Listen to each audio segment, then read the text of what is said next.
ഓം സദാശിവസമാരംഭാം ശങ്കരാചാര്യമധ്യമാം അസ്മദാചാര്യപര്യന്താം വന്ദേ ഗുരുപരമ്പരാം. സകലനിഗമഗീതാം ബ്രഹ്മവിദ്യാം വിശുദ്ധാം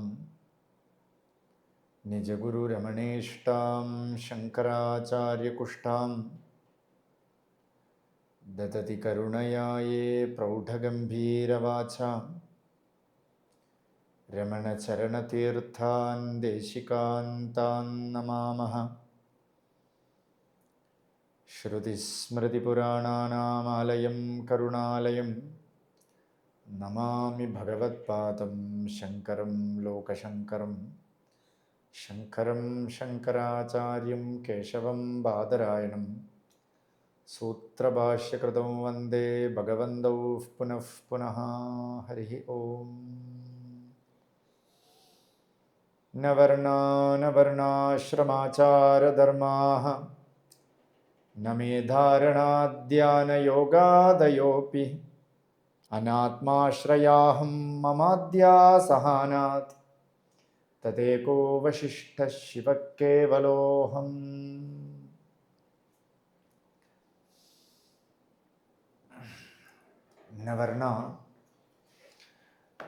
ന വർണ്ണാശ്രമാഃ ന ആചാരധർമാഃ ജാതിനീതികുലഗോത്രദൂരകം നാമരൂപഗുണദോഷവർജിതം ദേശകാലവിഷയാദിവർത്തിയത് ബ്രഹ്മതത്വമസി കേവലബോധമാത്രം. വിവേകചൂടാമണിയിൽ ആചാര്യസ്വാമികൾ പറയണു, ജാതി നീതി കുല ഗോത്ര ദൂരകം. ജാതി ഒരഭിമാനമാണ്. ഗോത്രം, സൂത്രം, കുലം ഒക്കെയും നമ്മുടെ ഉള്ളിൽ അഭിമാനവൃത്തിയെ ജനിപ്പിക്കണതാണ്. അതൊന്നും വാസ്തവത്തിൽ എൻ്റെ സ്വരൂപമല്ല. എൻ്റെ സ്വരൂപത്തിൽ സുഷുപ്തിൈകസിദ്ധ, സുഷുപ്തി നിലയിൽ എനിക്ക് ജാതിയില്ല, എനിക്ക് മതമില്ല, എനിക്ക് വർണ്ണമില്ല, എനിക്കൊരു നീതിയില്ല, ഒരു നിയമമില്ല. അവിടെ എല്ലാത്തിനെയും ദൂരേക്ക് അഴിച്ചു വെച്ചിട്ട് ദൂരകം നാമ രൂപ ഗുണ ദോഷ വർജിതം, നാമ രൂപ ഗുണ ദോഷമൊക്കെ എടുത്ത് മാറ്റിയാൽ ദേശകാലമൊന്നും അവിടെ ഇല്ല. വിഷയാദിവർത്തിയത്, അവിടെ ഒരു വിഷയം ഗ്രഹിക്കാനില്ല. അവിടെ വിഷയത്തെ മുഴുവൻ ഗ്രഹിക്കണതായിട്ടുള്ള വിഷയി മാത്രമായിട്ട് ബ്രഹ്മതത്വമസി കേവല ബോധമാത്രം. ആ ബ്രഹ്മം, തത് ത്വം അസി, അനുഭവമേ സ്വരൂപമായി ഒരു ബോധ അവസ്ഥ, ഒരു ബോധനില, ബോധമാത്രം. അവശിഷ്ട, ഏതൊന്നാണോ അവശേഷിക്കണത് അത് ബോധം മാത്രം. അവിടെ ജാതി നീതി ഒന്നുമില്ല, കുലമൊന്നുമില്ല. അതിനെയാണ് ആചാര്യസ്വാമികൾ ഈ ദശശ്ലോകിയിൽ പറയണത്, ന വർണ്ണ, എനിക്ക് വർണ്ണമില്ല. ന വർണ്ണാശ്രമാഃ, ഇന്നലെ നമ്മൾ വർണ്ണാശ്രമത്തെ ചുരുക്കത്തിൽ കണ്ടു. ചത്വാരി വർണ്ണാഃ ആശ്രമഃ, 4 വർണ്ണാശ്രമങ്ങളാണുള്ളത്. ബ്രഹ്മചര്യം, ഗൃഹസ്ഥാശ്രമം, വാനപ്രസ്ഥാശ്രമം, സന്യാസാശ്രമം. അതില് ബ്രഹ്മചര്യത്തിൽ എന്താ വ്രതം എന്ന് പറഞ്ഞാൽ തത്വത്തെ ഗ്രഹിക്കലാണ് വ്രതം. തത്വത്തെ അറിയല്, ശാസ്ത്രം പഠിക്കല്, ഗുരുവിൻ്റെ കീഴിൽ പോയി ശാസ്ത്രാധ്യായനം ചെയ്ത് വേദാധ്യായനം ചെയ്ത് തത്വത്തെ അറിയലാണ് ബ്രഹ്മചര്യാശ്രമത്തിൻ്റെ മഹത്വം. ഇതെല്ലാം ഒരു ധർമ്മ പരിപാലനത്തിന് വേണ്ടിയിട്ട് വച്ചിരിക്കുന്നു. എന്തിനാ ഈ 4 വർണ്ണത്തിൻ്റെയും ഉപയോഗം എന്ന് പറഞ്ഞാൽ തന്നെ അറിയാൻ വേണ്ടിയിട്ടുള്ള ഉപാധികളാണിതെല്ലാം, ഈ വർണ്ണാശ്രമമൊക്കെ.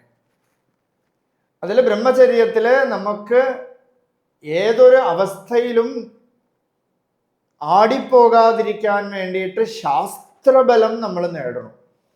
അതുപോലെ ബ്രഹ്മനിഷ്ഠം ആയിട്ടിരിക്കാൻ നമ്മൾ പരിശീലിക്കണം. ഇതാണ് ബ്രഹ്മചര്യാശ്രമം. ആ തത്വത്തെ ഉറച്ചു കഴിഞ്ഞാൽ ഒരുവൻ ഗൃഹസ്ഥാശ്രമത്തിലേക്ക് പോകണം. പലർക്കുമുള്ള ഡൗട്ട്, ബ്രഹ്മചര്യത്തിൽ നിന്ന് ഗൃഹസ്ഥാശ്രമത്തിൽ വരണം, ഗൃഹസ്ഥാശ്രമത്തിൽ നിന്നും വാനപ്രസ്ഥാശ്രമത്തിൽ വരണം, വാനപ്രസ്ഥാശ്രമത്തിൽ നിന്നും മാത്രമേ സന്യാസാശ്രമത്തിലേക്ക് പോകാവൂ എന്നൊരു തോട്ട് എല്ലാവർക്കും ഉണ്ട്. അപ്പോൾ ഈ കുട്ടി ബാലനെ കണ്ടാൽ, ബ്രഹ്മചാരിയായിരിക്കുന്ന കുട്ടി 8 വയസ്സായ ശങ്കരൻ ഡയറക്ട്ലി വെന്റ് ടു സന്യാസാശ്രമം. അപ്പോൾ ഇത് വർണ്ണാശ്രമ ആചാര വിരുദ്ധമല്ലേ എന്ന് നമ്മൾ കരുതും. ദർ ഈസ് നോ ആചാരം. ശാസ്ത്രമേ പറയണത് ബ്രഹ്മചര്യാത് ഗൃഹീ ഭവേത്, ഗൃഹീഭൂത്വാ വനീ ഭവേത്, വനീഭൂത്വാ പ്രവ്രജേത്, അഥവാ ബ്രഹ്മചര്യാദേവ പ്രവ്രജേത്, ഗൃഹീവാ വനീവ. നല്ല ശ്രദ്ധിക്കണം. അഥവാ, we only accept that exceptional cases in science. ശാസ്ത്രം എക്സെപ്ഷണൽ കേസസ് പറയണതിന് we will not bother, we only ask doubt, അല്ലേ? ശാസ്ത്രം പറയണതിന് എക്സെപ്ഷണൽ കേസസ് ഒക്കെ പറയുന്നുണ്ട്. എന്തിനാ? തത്വത്തെ അറിഞ്ഞ് അവൻ ഡയറക്ട്ലി സന്യാസാശ്രമത്തിൽ പോയാൽ നോ പ്രോബ്ലം. ഇനി അവൻ ഗൃഹസ്ഥനിൽ നിന്ന് ഡയറക്റ്റ് സന്യാസാശ്രമം പോയാൽ നോ പ്രോബ്ലം, വാനപ്രസ്ഥനിൽ നിന്നും പോയാൽ no problem. Because the purpose is to know your self. തന്നെ അറിയലാണ് പർപ്പസ്. തന്നിഴപ്പൈ ഇല്ലാതാക്കാൻ വേണ്ടിയിട്ടാണ് ശാസ്ത്രങ്ങളും ആചാരങ്ങളും വർണ്ണാശ്രമവും ഒക്കെ ഇരിക്കുന്നത്. തന്നിഴപ്പൈ എന്നെക്കെട്ട് സാധിപ്പേൻ. തൻ്റെ അഹങ്കാരത്തെ ഇല്ലാതാക്കാനാണ് ശാസ്ത്രം പഠിക്കുന്നത്. പക്ഷേ എന്താ കുഴപ്പം? ഞാൻ ശാസ്ത്രം പഠിച്ചവൻ എന്നൊരു അഭിമാനം ഉള്ളിൽ വരും, അല്ലേ? അപ്പോൾ അതാണ് ഒരു സിദ്ധൻ ചോദിക്കേണ്ടത്. തന്നിഴപ്പൈ, തൻ്റെ അഹങ്കാരത്തെ ഇല്ലായ്മ ചെയ്യണത് എന്നെക്കെട്ട് സാധിപ്പേൻ. ഏതു പഠിച്ചുകൊണ്ട് സാധിക്കും അത്ര? കറ്റ അറിവാൽ ഉണൈനാൻ കണ്ടവൻ പോൽ കൂത്ത് ആടുകിൽ കുറ്റം എന്നെഞ്ചേ കുതിക്കും പരാപരമേ. എന്തെങ്കിലും പഠിച്ചു വച്ചിട്ടുള്ള അറിവ് കൊണ്ട് ഞാൻ ആത്മാനുഭവം നേടിയിരിക്കണം. ക്ലാസ്സിലൊക്കെ പോയവർക്കൊക്കെ easily he can say or she can say I am ആത്മാ. ഇവിടെ തന്നെ നമ്മൾ കുറേ പേര് വന്നിട്ടുണ്ട്. അവരുടെ അടുത്തൊക്കെ നമ്മുടെ നമ്പി സ്വാമിയൊക്കെ ചോദിക്കും, നിങ്ങളുടെ ആരാണ് എന്ന് ചോദിച്ചാൽ കുറച്ചൊക്കെ ക്ലാസ്സിൽ പോയിരിക്കുന്നവർ ഡയറക്ട്ലി വിൽ സേ ഞാൻ ആത്മാ.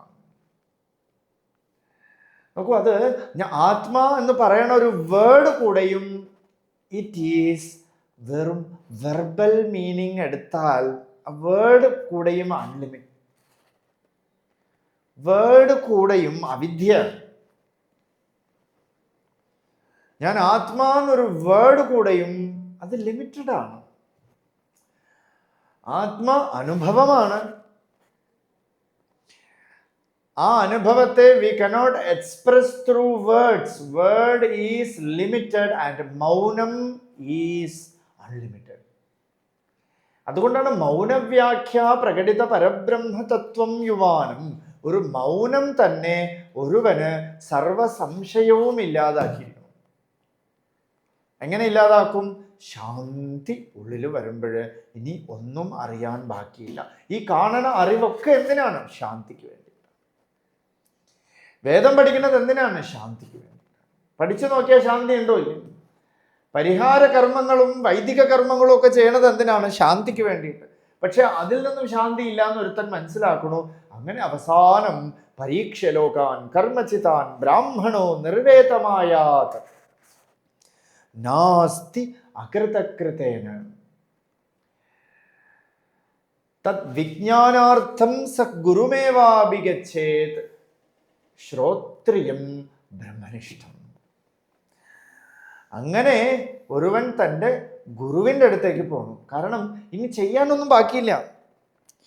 കർമ്മകാണ്ഡത്തിൽ എന്തൊക്കെയോ ചെയ്ത് എന്തൊക്കെയോ നേടാന്ന് പറയണോ, അതേ കർമ്മകാണ്ഡത്തിനെ മുഴുവൻ ഡ്രസ്സും അഴിച്ചു വെക്കണു ജ്ഞാനകാണ്ഡം, ഉപനിഷത്ത്. ഒരേ വേദം തന്നെ പറയാണ് അലമാരിക്കകത്ത് സ്വർണ്ണം ഉണ്ട് കേട്ടോ എന്ന് പറയാണ്.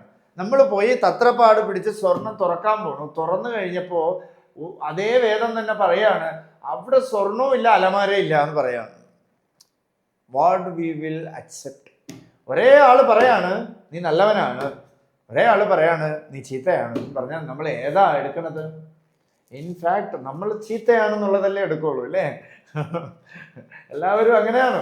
എത്ര നല്ലത് ചെയ്താലും ഒരു ചീത്ത പറഞ്ഞാൽ അയാൾ എന്നെ ചീത്ത പറഞ്ഞു എന്ന് പറഞ്ഞുകൊണ്ടിരിക്കും. അതല്ല നമ്മുടെ വിഷയം.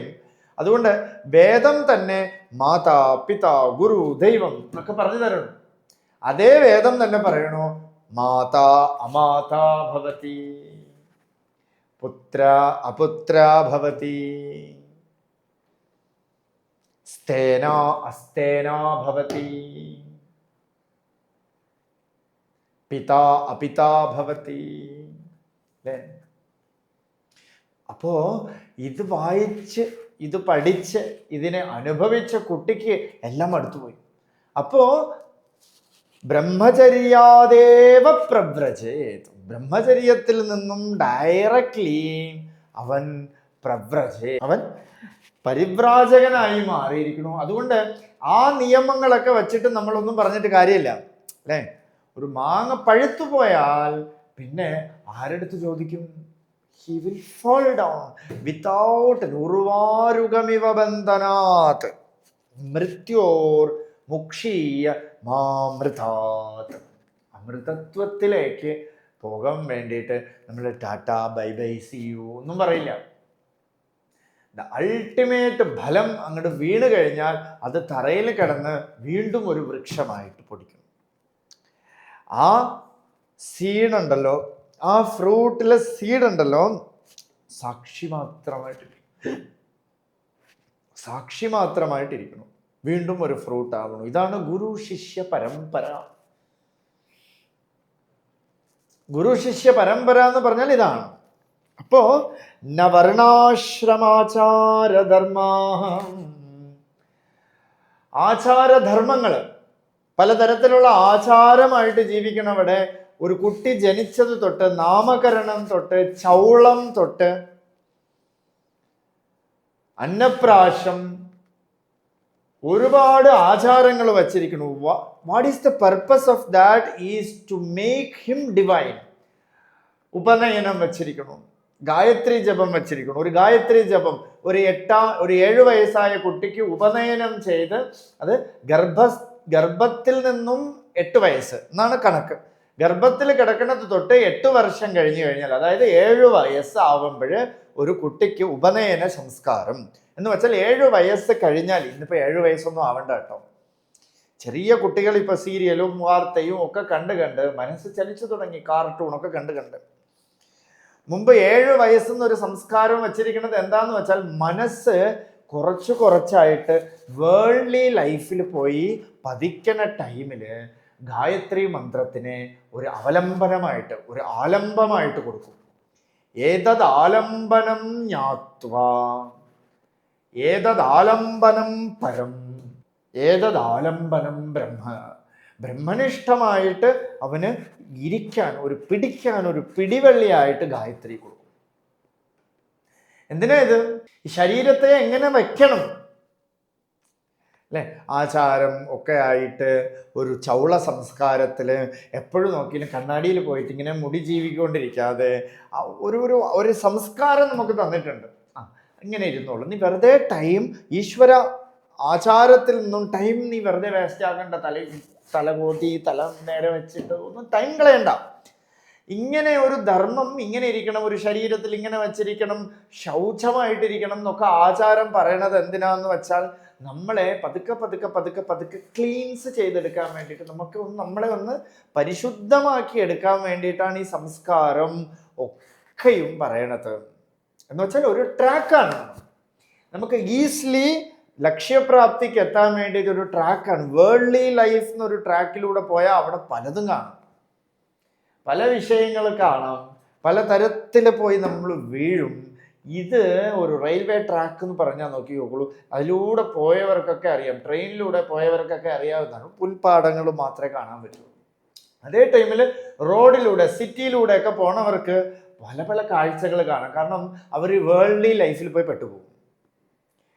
ട്രെയിനിലുള്ളവരെന്ന് വെച്ചാൽ എന്താ, അവർ കണ്ണിൽ കാണപ്പെടുന്ന കാഴ്ച മാത്രം കാണണു, അവർ ലക്ഷ്യത്തിലേക്ക് ഈസിലി എത്തണം. ചിലർ ലക്ഷ്യത്തിൽ എത്താത്ത വഴിയിൽ എവിടെയെങ്കിലുമൊക്കെ പോയി കണ്ടിട്ട് അത് കണ്ട് ഇത് കണ്ട് ആ ആഹാരം കഴിച്ച് ഈ ആഹാരം കഴിച്ച് ടൈം വേസ്റ്റ് ആക്കിക്കൊണ്ടേ ഇരിക്കണം. നോക്കൂ, അപ്പോൾ ധർമ്മം എന്ന് പറയുന്നത് ഒരു ട്രാക്കാണ്. നമ്മൾ അതിൽ കയറി ഇരുന്നാൽ, ഈ ട്രാക്കിലൂടെ പോയാൽ കുറച്ചൊക്കെ ബുദ്ധിമുട്ടുണ്ടെങ്കിലും നമുക്ക് വലിയ ദുഃഖത്തിൽ നിന്നൊക്കെ ഒരു അറുതി ഉണ്ടാവും. അതുകൊണ്ട്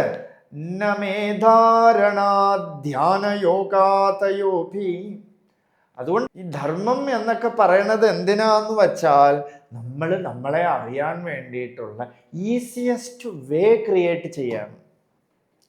ധർമ്മം എന്ന വാക്കിന് ധാരയതീതി ധർമ്മ. ബ്രഹ്മം എന്തിനെ ധരിച്ചിരിക്കണോ അതാണ് ധർമ്മം എന്ന് പറയുന്നത്. അപ്പൊ സദ്ഗ്രന്ഥങ്ങളും ഒക്കെയും ധർമ്മശാസ്ത്രങ്ങളും ഒക്കെയും നമ്മളെ ശുദ്ധമാക്കി വയ്ക്കാൻ വേണ്ടിയിട്ട് പല പല ആചാരങ്ങളും അനുഷ്ഠാനങ്ങളും ഒക്കെ പറയണു. എന്തിനാ? അൾട്ടിമേറ്റ് ലക്ഷ്യം വരാൻ വേണ്ടിയിട്ട്. രമണ ഭഗവാനെ പറയണു, രംഗൻ എന്ന് പറഞ്ഞ അദ്ദേഹത്തിൻ്റെ കുട്ടിക്കാല സുഹൃത്തും ഭാര്യയും ഒക്കെ വന്നിരിക്കുന്നു. അപ്പോൾ രംഗൻ്റെ അടുത്ത് പറയാണ്, ഇങ്ങനെ ആത്മാനുഭൂതിയൊക്കെ പറഞ്ഞിട്ട് പറയാണ്, അടയ വേണ്ടിയതെല്ലാം അടഞ്ചാച്ച്, ഇനി എന്നെ വേണാലും പണലാണ്. ഈ ജീവിതത്തിൻ്റെ പർപ്പസ് എന്താണോ അതിനെ അറിഞ്ഞു കഴിഞ്ഞു, ലക്ഷ്യത്തിൽ ഞാൻ എത്തിക്കഴിഞ്ഞു, ഇനി എന്തു വേണമെങ്കിലും ചെയ്യാൻ പറഞ്ഞത്രേ, എന്നെ വേണാലും പണലാവുയി. അപ്പോൾ രംഗൻ്റെ വൈഫ് ഭഗവാനുമായിട്ട് നല്ല ക്ലോസ് ആണ്. അപ്പോൾ ഭഗവാന്റെ അടുത്ത് ചോദിക്കുകയാണ്, ഭഗവാനെ കല്യാണം പണിക്കലാമാ ഭഗവാനേന്ന് ചോദിച്ചു. ഭഗവാൻ എന്ന് പറഞ്ഞത്രേ, എന്ന് പറഞ്ഞു. കല്യാണം കണ്ടിക്കലാം ഭഗവാനെ എന്ന് പറഞ്ഞപ്പോൾ പറഞ്ഞു. കാരണം നമ്മൾ അറിയേണ്ടത് അറിഞ്ഞു കഴിഞ്ഞല്ലേ. റണ്ണിങ് റേസ് ഇവിടെ നിന്ന് ഓടി നമ്മൾ റേസിൽ അവസാനം ഫൈനൽ കഴിഞ്ഞു, അവസാനത്തെ ക്രീസ് നമ്മൾ കടന്നു കഴിഞ്ഞാൽ പിന്നെ ഇങ്ങോട്ട് വന്നാലൊന്നും പ്രോബ്ലം ഇല്ല. എത്താതെ ഇങ്ങോട്ട് വന്നാലാണ് നമുക്ക് ബുദ്ധിമുട്ടല്ലേ. പോയി നമ്മൾ ഓടി ജയിച്ചു കഴിഞ്ഞാൽ ഇങ്ങോട്ട് വരാം അങ്ങോട്ട് വരാം എവിടെ വേണം പോകാം. There is no restriction. In fact നമ്മൾ കരുതും ആത്മനിഷ്ഠനായിട്ട് വേറെ എന്തെങ്കിലുമൊക്കെ ചെയ്യാം. We cannot do that. We can do anything because their കർമ്മം വിൽ ഗോ. ക്ഷീയന്തേ ച അസ്യ കർമാണി. കർമ്മം മുഴുവൻ അങ്ങോട്ട് ക്ഷയിച്ചു പോകും. തസ്മിൻ ദൃഷ്ടേ പരാവരെ. എപ്പോൾ ആ പരാവരമായിട്ടുള്ള ആത്മാവിനെ നമ്മൾ ദർശിച്ചു കഴിഞ്ഞോ സർവകർമ്മങ്ങളും പോവും, സർവജാതി വ്യവസ്ഥയും പോവും, സർവ ആചാരങ്ങളും വീണു പോകും, സർവ വർണ്ണാശ്രമം എന്നൊരു കെട്ടുപാടിൽ കൂടെ നമ്മളിരിക്കില്ല. എല്ലാം വിട്ടുപോകും. Everything will disappear. അതുകൊണ്ടൊരു ചെറിയ കുട്ടി പറയാണ്, ആചാര്യസ്വാമികളുടെ അടുത്തൊരു ചെറിയ കുട്ടി ഹസ്താമലകൻ വന്നിട്ട് ഈ കുട്ടിയുടെ അടുത്ത് ചോദിക്കുകയാണ്, കസ്ത്വം ശിശു നാഹം മനുഷ്യോ ന ച ദേവയക്ഷഃ ന ബ്രാഹ്മണോ ക്ഷത്രിയ വൈശ്യശൂദ്രാഃ ന ബ്രഹ്മചാരീ ന ഗൃഹീവനസ്ഥഃ ഭിക്ഷുർന ചാഹം നിജബോധരൂപഃ. ഞാൻ മനുഷ്യനല്ല, ദേവനല്ല, യക്ഷനല്ല, ബ്രാഹ്മണനല്ല, ക്ഷത്രിയനല്ല, വൈശ്യനല്ല, ശൂദ്രനല്ല, ഞാൻ ഭിക്ഷുവല്ല, ഞാൻ സന്യാസിയല്ല, ഗൃഹസ്ഥനല്ല, വാനപ്രസ്ഥനല്ല, ഞാൻ നിജബോധരൂപ. ഏതൊന്നാണോ സത്യമായിട്ടുള്ളത്, സത്യം സത്യപരാക്രമ, ഏതൊന്നാണോ സത്യമായിട്ടുള്ളത് ആ സത്യമായിട്ടുള്ള പൊരുൾ അതേ ഞാൻ, ആ ബോധമേ ഞാൻ, ആ സംവിത്തേ ഞാൻ പറഞ്ഞു. അതുകൊണ്ട് ഞാൻ ഈ വർണ്ണമോ വർണ്ണാശ്രമ ആചാരമോ ആ ധർമ്മമോ അല്ല. നമേ ധാരണാധ്യാന യോഗാതയോപി, നമേ ധാരണ ധ്യാന യോഗാതയോപി. ധാരണ, ധ്യാന, യോഗ 3 വിഷയങ്ങളാണ്. ഒന്ന് ധാരണ. ധാരണ മീൻസ്, ധാരണ എന്ന് പറഞ്ഞാൽ എന്താണോ നമ്മുടെ സങ്കല്പം എന്നർത്ഥം. നമ്മളിപ്പോൾ ഒരു ജപം ചെയ്യണമെങ്കിൽ ഒരു ധാരണ വേണം, ഒരു സങ്കല്പം വേണം, ഇല്ലാതെ പറ്റില്ല. ഒരു ധാരണ, ഏതെങ്കിലും ഒരു സെൻറ്റർ എവിടെയെങ്കിലുമൊക്കെ ഒന്ന് ദൃഷ്ടി പതിപ്പിക്കൂ എന്നൊക്കെ നമ്മൾ പറയും പൊതുവിൽ. അപ്പോൾ ദർ ഈസ് നോ ധാരണ. ഞാൻ ധാരണയല്ല, ധ്യാനം. ഞാൻ ധ്യാനമല്ല. ധ്യാനത്തിലൂടെ ഏതൊരു അനുഭവത്തെ ഞാൻ അറിയണോ അതാണ് എൻ്റെ സ്വരൂപം എന്നല്ലാതെ ധ്യാനം ഞാനല്ല. യോഗ, യോഗ എന്തിനാ? ചിത്തവൃത്തി നിരോധ. ചിത്തവൃത്തിയെ ഇല്ലാതാക്കാനാണ് യോഗം. ആ യോഗം ഞാനല്ല. നമേ ധാരണ ധ്യാന യോഗാതയോപി.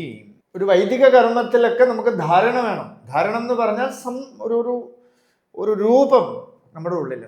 ഞാൻ ഒരു രൂപത്തിലും അടക്കമല്ല. കാണപ്പെടുന്ന രൂപമോ ഒന്നും ഞാനല്ല. ഈ വന്നും പോയും ഇരിക്കണതായിട്ടുള്ള രൂപം, വാസാംസി ജീർണാനി യഥാവിഹായ, ഈ രൂപമൊന്നും ഞാനല്ല, ഈ ശരീരമോ ഒന്നും ഞാനല്ല. ധ്യാനം, ധ്യാനധ്യാതിർധേയ രൂപ. ധ്യാനം ചെയ്യുമ്പോൾ അത് ധ്യാനം ഒരു കർമ്മം. ധ്യാനിക്കണ പൊരുൾ, അതാണ് ധാരണ. ധ്യാനിക്കണവൻ, there is one karma, there is one object, and there is one who seeing the object and doing the karma. ഇത് 3നെയാണ് ത്രിപുടി എന്ന് പറയുന്നത്. ഈ ത്രിപുടി 3ഉം അങ്ങോട്ട് പോയാൽ ഈ ധ്യാനിക്കണവൻ ആര്? അവൻ ധ്യാനമല്ല. മെഡിറ്റേഷൻ ചെയ്യണം എന്ന് പറഞ്ഞ് വരുമ്പോൾ ഭഗവാൻ പറയും, who is the meditator? Ramana മഹർഷിയുടെ ചോദ്യം അതാണ്, ഹു ഈസ് ദി മെഡിറ്റേറ്റർ? ആരാണ് മെഡിറ്റേഷൻ ചെയ്യണവൻ? അവനെ അറിയും. That is real meditation. Real meditation എന്താന്ന് വെച്ചാൽ ആരാണ് മെഡിറ്റേഷൻ ചെയ്യണത്? ഇപ്പൊ ഭഗവാന്റെ സ്ഥിതി അങ്ങനെയാണ്. Every time in meditation. ആളുകൾ വിചാരിക്കും ശോംബിയായി ചുമ്മാ സുഖമുണ്ട് ഉറങ്കിടിൽ ഷൊൽവേരൻഗതി എന്ന അരുണാചൽ. ഇതൊരു ശോംബേരത്തനമാണെന്ന് വിചാരിക്കും, ചുമ്മാ കയറിയിരിക്കുന്നതാണെന്ന് വിചാരിക്കും. പക്ഷെ ഉള്ളിൽ ആത്മനിഷ്ഠനായിട്ട് അനുഷ്ഠാനത്തിൽ, ഒരനുഷ്ഠാനം ഇല്ലാത്ത ആളെന്ന് വിചാരിക്കും. പക്ഷേ ഭഗവാന്റെ അടുത്ത് തന്നെ വന്നിട്ട് പലരും ചോദിച്ചിട്ടുണ്ട്. പല സമ്പ്രദായത്തിലുള്ള സന്യാസിമാരൊക്കെ വന്നിട്ട് ചോദിച്ചു, നിങ്ങളുടെ സമ്പ്രദായം എന്താന്ന് ചോദിച്ചു. ഭഗവാൻ പറഞ്ഞു, ഒരു സമ്പ്രദായവും ഇല്ലാതിരിക്കുന്നതാണ് നമ്മുടെ സമ്പ്രദായം. ഒരു സമ്പ്രദായവും ഇല്ലാതിരിക്കലാണ് നമ്മുടെ സമ്പ്രദായം. എന്ന് വെച്ചാൽ ഈ സമ്പ്രദായമൊക്കെ എന്തിനു നിലകൊള്ളണോ അതിൻ്റെ പൊരുളിനെ അറിഞ്ഞു കഴിഞ്ഞാൽ what to meditate? There is nothing to meditate or nothing to achieve and nothing to attain. ഈ ഒരു സ്ഥിതിയിലിരിക്കണവന് അവിടെ ആചാരങ്ങളൊക്കെ കണ്ട ഒരു കോപ്രായം പോലെ തോന്നും. പക്ഷെ നമ്മൾ കാണിക്കാൻ പാടില്ല. അതാണ് ഒരു പ്രോബ്ലം. നമ്മൾ അറിഞ്ഞിട്ട് ഇത് കോപ്രായൻ്റെ LKG ഒക്കെ നമ്മൾ കളിയാക്കാൻ പറ്റില്ല. കാരണം LKG കഴിഞ്ഞിട്ടാണ് നമ്മൾ വന്നിരിക്കുന്നത്. എന്നാൽ വീണ്ടും LKG ക്ലാസ്സിൽ പോയി ഇരിക്കുകയോ ഇല്ല. LKG നമ്മൾ ബഹുമാനിക്കണം. പക്ഷേ നമ്മൾ LKG ക്ലാസ്സിൽ പോയി ഇരുന്നാൽ നമ്മൾ അപ്പം തന്നെ എടുത്തിട്ട് പോയി ഏതെങ്കിലും ഒരു ഹോസ്പിറ്റലിൽ കൊണ്ട് അഡ്മിറ്റ് ആക്കി ടാറ്റാ ബൈ ബൈ പറഞ്ഞിട്ട് ബന്ധുജനങ്ങൾ തന്നെ ചെയ്യും. കാരണം അവർക്ക് സ്വസ്ഥതയില്ലേ അല്ലേ? അപ്പോ നമേ ധാരണ ധ്യാന യോഗാതയോപി. ധാരണ ധ്യാന യോഗാതയോപി നാസ്തി. ഇതൊന്നും ഞാനല്ല. യോഗം എന്ന വാക്കിന് ചിത്തവൃത്തി നിരോധമാണ്. ദാറ്റ് ഈസ് എൻ ഉപകരണം, ദാറ്റ് ഈസ് എൻ ഉപാധി. ധ്യാനം ഒരു ഉപാധി, ധാരണ ഒരു ഉപാധി. ഈ ഉപാധി എന്നൊക്കെ നമ്മൾ വെളിയിൽ വന്നു കഴിഞ്ഞാൽ ഇല്ലേ, നമുക്ക് ഇവിടെ നിന്ന് ഏതെങ്കിലും ഒരു സ്ഥലത്ത് എത്താനുള്ള ഉപാധിയാണ് ട്രെയിൻ. ആ സ്ഥലം എത്തിക്കഴിഞ്ഞാൽ നമ്മൾ പിന്നെ അതിൽ കയറി നിൽക്കുമോ? ഒരു ഭക്തൻ രമണ മഹർഷിയുടെ അടുത്ത് വന്നിട്ട് പറയാണ്, ഭഗവാൻ എനിക്ക് നിത്യം ആചാരത്തിലുള്ള പഞ്ചായത്തന പൂജയൊക്കെ ഉണ്ട്, അത് ചെയ്യാനൊരു സ്ഥലം വേണം എന്ന് പറഞ്ഞു. അപ്പോൾ ഭഗവാൻ നോക്കിയിട്ട് പറഞ്ഞു, തൊഴുത്തിൽ നല്ല സ്ഥലമുണ്ട്, പശുവിനെ കെട്ടിയിരിക്കുന്ന തൊഴുത്തിൽ പോയാൽ നല്ല സ്ഥലമുണ്ട്, നിങ്ങൾക്ക് അവിടെ പോവാം. അങ്ങനെ ഇദ്ദേഹം പഞ്ചായത്തിന് പൂജ, ഈ ശിവലിംഗവും നർമ്മദേശ്വര ലിംഗവും ഒക്കെ വച്ചിട്ട് പൂജ ചെയ്തു. ഈ പൂജ ചെയ്തുകൊണ്ടിരിക്കുമ്പോൾ ഭഗവാൻ നിത്യം അവിടെ വരും. ആ ദീപാരാധന ടൈം ആകുമ്പോൾ വരും. ചിലപ്പോൾ ആ കല്ല്, ആ സാളഗ്രാമം ഒക്കെ എടുത്ത് നോക്കും. ഭഗവാൻ കൈകൊണ്ടൊക്കെ ഒന്ന് എടുത്ത് നോക്കിയിട്ട് തിരിച്ചവിടെ തന്നെ വയ്ക്കും. ഇത് നിത്യം കുറച്ച് നാളൊക്കെ അങ്ങനെ നടന്നുപോയി. കുറേ നാൾ കഴിഞ്ഞപ്പോൾ ഭഗവാൻ വരാതായി. അപ്പോൾ ഇദ്ദേഹം ഒരാഴ്ച നോക്കി, 2 ആഴ്ച നോക്കി, ഭഗവാൻ വന്നില്ല പൂജയ്ക്ക്. അങ്ങനെ ഭഗവാന്റെ അടുത്ത് പോയിട്ട് ചോദിക്കുകയാണ്, ഭഗവാനെ ഇപ്പോൾ പൂജയ്ക്ക് വരണില്ലല്ലോ ഭഗവാനെ ചോദിച്ചു. അപ്പോൾ ഭഗവാൻ ചോദിച്ചു, ഇന്നും നീ അത് പണിയുണ്ടായിരിക്ക്, ഇനിയും നീ അത് ചെയ്തുകൊണ്ടാണോ ഇരിക്കണത്? എല്ലാം പൂജ ആയിട്ട് വിട്ടുക്കോ, എല്ലാ പൂജയും കഴിഞ്ഞു, വിട്ടോളൂ എന്ന് പറഞ്ഞു. ഒരു ജീവൻ പരിപാകപ്പെട്ട് കഴിഞ്ഞാൽ, പരിപാകപ്പെടുത്താനാണ് പൂജ, യോഗം ഒക്കെ ഒരു ഉപാധിയാണ്. പിന്നെ ആ റിച്വലിനെ അങ്ങോട്ട് വിടലാണ്, ഇതിനെ അങ്ങോട്ട് വിടലാണ് പിന്നത്തെ മെനക്കേട്. ആദ്യം വേൾഡ്ലി ലൈഫിൽ നിന്ന് നമുക്കൊരു റിലീഫിന് വേണ്ടിയിട്ടാണ് പൂജയോ ജപമോ ഒക്കെ. പിന്നെ ഇതിനെ അങ്ങോട്ട് വിടാനാണ് ബാക്കി എഫർട്ട് മുഴുവൻ. കാരണം അതും കൂടെ അങ്ങോട്ട് പോയാൽ, അതും കൂടെ അങ്ങോട്ട് മാറിയാൽ മാത്രമേ, അല്ലേ, സോപ്പിട്ടൊക്കെ മുഴുവൻ കഴുകി, കാറിൻ്റെ ഗ്ലാസ്സൊക്കെ വലിയ കുഴപ്പമായപ്പോൾ സോപ്പിട്ട് മുഴുവൻ കഴുകി ആ സോപ്പിനെ മാത്രം അങ്ങോട്ട് വെച്ചിരുന്നാലും അഴുക്കൊക്കെ പോയി. തിരിച്ചു വെള്ളം ഒഴിച്ച് ആ സോപ്പ് വെള്ളവും ഒക്കെ അങ്ങോട്ട് കഴുകി കളഞ്ഞാൽ മാത്രമേ നല്ല ക്ലിയർ, ക്രിസ്റ്റൽ ക്ലാരിറ്റി നമുക്ക് വരുള്ളൂ. അതുപോലെ ഇതിനൊക്കെ അറിഞ്ഞു കഴിഞ്ഞാൽ ഈ ധർമ്മമൊക്കെ പിന്നെ വേണ്ട, എല്ലാം പോയി കഴിഞ്ഞു എന്ന് വെച്ചുകൊണ്ട് അത് ചെയ്യാത്തവൻ നല്ല വാക്ക്, അല്ലേ, ഒന്ന് സ്കിപ്പ് കിട്ടാൻ കാത്തിരിക്കുന്നുണ്ട്. ഒരു ബുദ്ധഭിക്ഷു ഭിക്ഷ എടുത്തുകൊണ്ടിരിക്കുന്ന വഴിക്ക് ഒരു കഷ്ണം മാംസം കിട്ടിയത്ര കയ്യിൽ, ഭിക്ഷയിൽ, അറിയാതെ അദ്ദേഹം കഴിച്ചുപോയി. അപ്പം ഇദ്ദേഹം ബുദ്ധൻ്റെ അടുത്ത് പോയി ചോദിക്കുകയാണ്, ഗുരു, എനിക്ക് ഭിക്ഷയിൽ നിന്നൊരു മാംസം കിട്ടിപ്പോയി, ഞാൻ അറിയാതെ കഴിച്ചു പോയി, എന്തെങ്കിലും കുഴപ്പമുണ്ടോ എന്ന് ചോദിച്ചു. അപ്പം അദ്ദേഹം പറഞ്ഞു, കുഴപ്പമില്ല, കാരണം ഇപ്പോൾ തുപ്പി എടുക്കാനൊന്നും പറ്റില്ലല്ലോ, കുഴപ്പമില്ല എന്ന് പറഞ്ഞു. നോക്കൂ, അത് കഴിച്ചത് കുഴപ്പമുണ്ടോ എന്ന് ചോദിച്ചതാണ്. ഇദ്ദേഹം മാംസം കഴിക്കുന്നത് കുഴപ്പമില്ല എന്ന് പറഞ്ഞിട്ട് മൊത്തം ഫ്ലാഷ് ചെയ്തു. ഒരു skip, everybody needs some skip, അല്ലേ? ഇപ്പം രാമായണത്തിൽ രാമൻ മാംസം കഴിച്ചോ എന്ന് അന്വേഷിച്ച് നടക്കുകയാണ്. എന്തിനാന്ന് വെച്ചാൽ ഇവന് കഴിക്കാൻ. നോക്കൂ, രാമൻ ചെയ്തത് എല്ലാവൻ ചെയ്യുമോ? ഇല്ല. അല്ലെ, രാമൻ വനവാസത്തിന് പോവുമോ? ഇല്ല. അവന് AC റൂമിലൊക്കെ ഇരുന്നിട്ട് രാമൻ മാംസം കഴിച്ചിട്ടുണ്ട് കേട്ടോ, ഹനുമാൻ മാംസം കഴിക്കുമോ? ഇതാണ് അവൻ്റെ ഡൗട്ട്. ഈ ഡൗട്ട് ഇങ്ങനെ ഇരിക്കും. ഇതൊരു സ്കിപ്പാണ്. നല്ലതൊന്നും കേട്ടാലൊന്നും വേണ്ട അവർക്ക്. ഏതെങ്കിലും ഒരു സ്കിപ്പ് കിട്ടിയാൽ, ഇപ്പോൾ ഒരു വാട്സാപ്പ് എന്ന് പറഞ്ഞൊരു സാധനം ഉള്ളത് കൊണ്ട് അതിൽ ഒരു സ്കിപ്പ് കിട്ടി, ഒരു ചെറിയ പാർട്ടിനെ എടുത്തങ്ങിടും. മുമ്പ് പറഞ്ഞത് എന്താണോ, ഇതിനപ്പുറം പറയാൻ പോണത് എന്താണോ, ഇവർക്ക് വേണ്ടതിനെ മാത്രം കട്ട് ചെയ്ത് എടുത്തിട്ട് ഇടും. ഇപ്പം നമ്മൾ തന്നെ വന്നിട്ട് കാര്യമായിട്ട് വന്നിട്ട് ഭഗവത്ഗീതയെക്കുറിച്ച് പറയണം, ദേവീ പൂജയെ പറ്റി പറയണം എന്നൊക്കെ പറഞ്ഞിട്ട് വന്ന് എടുത്തിട്ടുണ്ട്. ഇത് അതിലേക്ക് ഇട്ടപ്പോഴേ പൂജ ചെയ്തു ഒരു മുഴുവൻ നശിച്ചു പോയി എന്നൊക്കെ പറഞ്ഞിട്ട് നോക്കിയപ്പോൾ നോക്കൂ, ആളുകളുടെ വിഷനെ മാറിപ്പോവും. അതിന് ആദ്യം നമ്മൾ പറഞ്ഞു വന്ന മുമ്പ് എന്താണ് പറഞ്ഞു വന്നത്, ഇനി പറയാൻ പോണത് എന്താണ്, ഇതിനൊക്കെ എൻറ്റയർലി അവർ മാറ്റിയിട്ട് പൂജ ചെയ്തു മുഴുവൻ നശിച്ചു പോയവരെന്ന് പറഞ്ഞിട്ട് നോക്കൂ, ഇതൊരു സമൂഹത്തിനൊരു തെറ്റായ ധാരണ. നോക്കൂ, അതിനായിരിക്കും ഏറ്റവും കൂടുതൽ ആൾക്കാർ കണ്ടിരിക്കുന്നത്. എന്താന്ന് വെച്ചാൽ, ഒരാൾ എൻ്റെ അടുത്ത് ചോദിച്ചു, കിണ്ടിക്കകത്ത് പൂവിട്ടാൽ കുഴപ്പമുണ്ടോ എന്ന് ചോദിച്ചു. അത്ര ഞാൻ പറഞ്ഞു, ഇനി നാളെ ഇഡ്ഡലി പ്ലേറ്റിൽ വെച്ച് കഴിക്കരുതെന്ന് നാളെ ഒരു ന്യൂസ് വരും. അപ്പോൾ നിങ്ങൾ യു വിൽ ഗെറ്റ് സഫേർഡ്. ഈ അറിവ്, വേണ്ടാത്ത അറിവ് മുഴുവൻ എന്ത് ചെയ്യണം? അതുകൊണ്ടാണ് നമുക്ക് ശാസ്ത്രമായിട്ട് ഒരു പറ്റു വേണമെന്ന് പറയണത്. അറിവില്ലാത്തവൻക്ക് ഒരു ആശ്രയം ശാസ്ത്രവും ഗുരുവാണ്.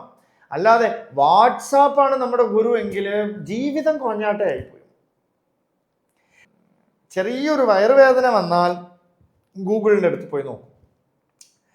അതിൽ കാണിക്കും ഫസ്റ്റ് ക്യാൻസറിൻ്റെ സിംറ്റം. അവൻ നോക്കണ സിംറ്റവും അവന് വന്നതും ഒക്കെ ഒരേ സിംറ്റമാണ്. ജീവിതം പോയി അല്ലേ? ചിന്താ ദഹതി ജീവിതം. നല്ലത് ആർക്കും വേണ്ട. നല്ലത് ലളിതമായിട്ട് കിട്ടിയാലും അമൃതം പരിത്യജ്യ വിഷം പിബന്തി. അമൃതത്വത്തിനെയൊക്കെ പരിത്യജിച്ച് കളയണു. അതുകൊണ്ട് ഇതൊക്കെ എന്താണെന്ന് വെച്ചാൽ അനാത്മാശ്രയം. അനാത്മാശ്രയാഹം മമാദ്യാസഹാനാത്. അനാത്മമായിട്ടുള്ള വസ്തുക്കളൊക്കെ പിടിച്ചു വച്ചിരിക്കുന്നത്. ജാതി ഒരു അനാത്മ വസ്തുവാണ്. നീതി, കുലം, വർണ്ണാശ്രമത്തിൽ ഒരു പറ്റു വയ്ക്കണു, അതെല്ലാം ഒരു അനാത്മ വസ്തുവാണ്. അനാത്മാശ്രയാഹം മമാദ്യാസഹാനാത്. അതൊരു അധ്യാസമാണ്, എൻ്റെ തന്നെ ഒരു അധ്യാസമാണ്. ആ അധ്യാസം അജ്ഞാനത്തിനെ അങ്ങോട്ട് മാറ്റിക്കളഞ്ഞാൽ, പിന്നെ ഹാനാത് ഇല്ലാതാക്കി കഴിഞ്ഞാൽ തദേകോവശിഷ്ട ശിവക്കേവലോഹം. പിന്നെ ഏതൊന്നാണോ അവശേഷിക്കണത് അത് ശുദ്ധ ചൈതന്യം, അദ്വൈതമായിട്ടുള്ള മംഗളമായിട്ടുള്ള ആ ശിവം അവിടെ നിലനിൽക്കും. തുടർന്ന് നമുക്ക് നാളെ കാണാം. അരുണാചല ശിവ, അരുണാചല ശിവ, അരുണാചല ശിവ.